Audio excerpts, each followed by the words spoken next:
Hi, I'm Sweeney MURTI for Yankees On Demand, presented by AT&T. The first month of the season is in the books. Let's take a look at the Yankee pitching staff, starting with the opening day starter, Masahiro Tanaka, who started a little slow but built his way up as the month went along. Tanaka had some concerns coming out of spring training as to whether or not he was ready. Remember, he had elbow surgery last fall.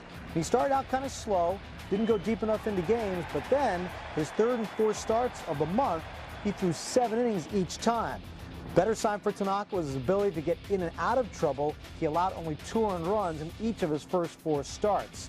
Tanaka seems to be a work in progress because of that elbow injury that he's coming off of, but he seems to be coming along a lot further faster than even he maybe envisioned coming out of spring training. If the pattern for Tanaka continues, he should get stronger as the season goes along, and that'll be a real good sign for the Yankees. Same goes for Nathan Eovaldi, who had some elbow issues last September. He built himself up along pretty slowly as well, and he turned in probably one of the best pitching performances the Yankees had in the entire month. Eovaldi's start on April 25th against the Rangers in Texas may have been his best as a Yankee. He took a no-hitter into the 7th inning and finished with 7 full innings of 2-hit shutout baseball.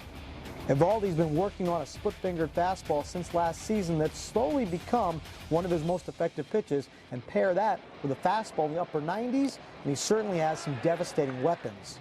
Eovaldi displayed in the Texas game a pattern which he wants to see moving forward: get fast outs early in the game, and that'll allow him to work deeper into the game and work for more strikeouts later on as he needs to put hitters away.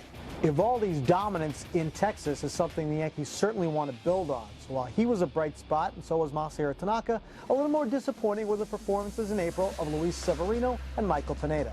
The Yankees had high hopes for Severino based off of last year's August and September, and he came into spring still throwing very hard, but inconsistent, and that's why he came out of the month winless. The Yankees are hoping he can turn that around because he's still throwing a fastball in the upper 90s.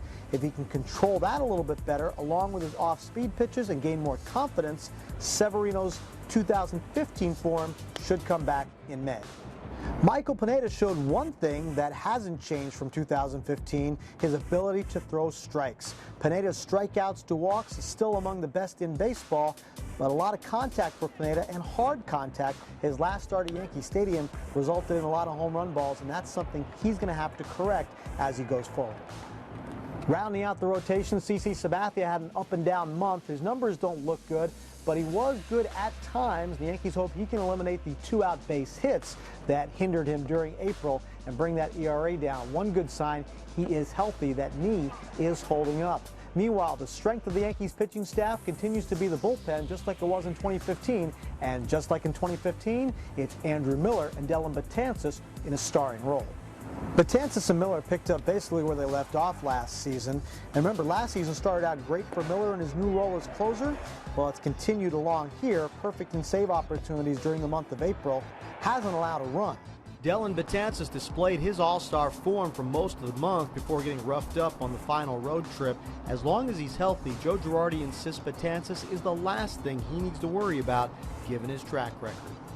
Right now, the Yankees believe if they have a lead after 7 innings, it's game over. And why not? Betances and Miller have been so dominant in back-to-back games against the Mariners in April, they struck out 12 consecutive batters. And remember, this bullpen only gets stronger when Aroldis Chapman comes back on May 9th. Chapman's return not only strengthens the Yankee bullpen, but it could also help the rotation, which struggled to go deeper into games in the month of April.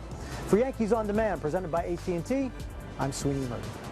You can see more Yankees On Demand and scoreboard content by clicking here. And you can subscribe to our YouTube channel right here.